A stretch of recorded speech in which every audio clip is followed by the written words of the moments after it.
Hey guys, I'm LT from Blind Horse Knives, and today I'm here with Brad Stallsmith from Peter's Heat Treat. Hey Brad. How you doing? Good to see you, brother. Always good to have you around.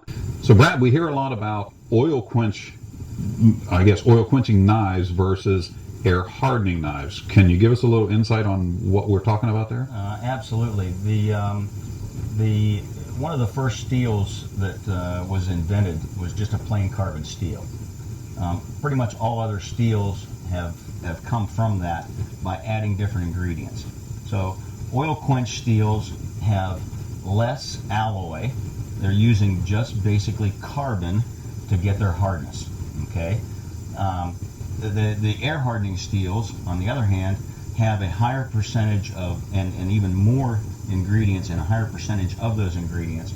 As you add those alloys that are beyond carbon, which is what you have in your plain carbon steels, as you add those alloys such as molybdenum, vanadium, tungsten, chromium, as you add those alloys, they actually enable the steel to get harder quicker without as severe a quench. So if you just have a plain carbon steel, you've got to quench it very quickly to get that hardness in there. Okay, that's where the oil comes in. One step beyond that would actually be water hardening steels, which we wish were all banned from the face of the earth. You like it that much? Water hardening steels are just the quench is so severe that you end up with a lot of warpage and a lot of breakage with the water hardening steel. So it's always an issue.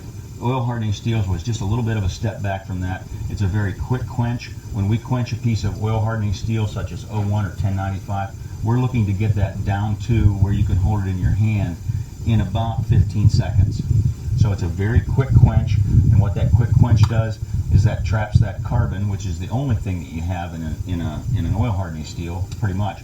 It traps that carbon and makes a carbide, and that's what gives you your hardness.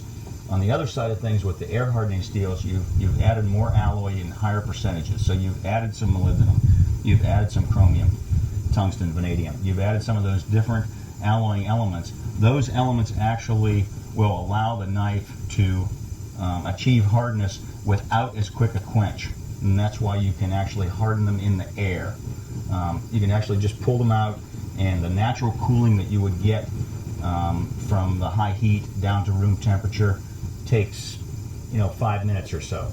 That's actually a quick enough quench because of the extra alloy that you've added into that steel and allowing it to get hard. Air hardening steels, obviously not having to quench in water or oil, they have less of a chance at warpage and breakage during the heat treating process. Interesting.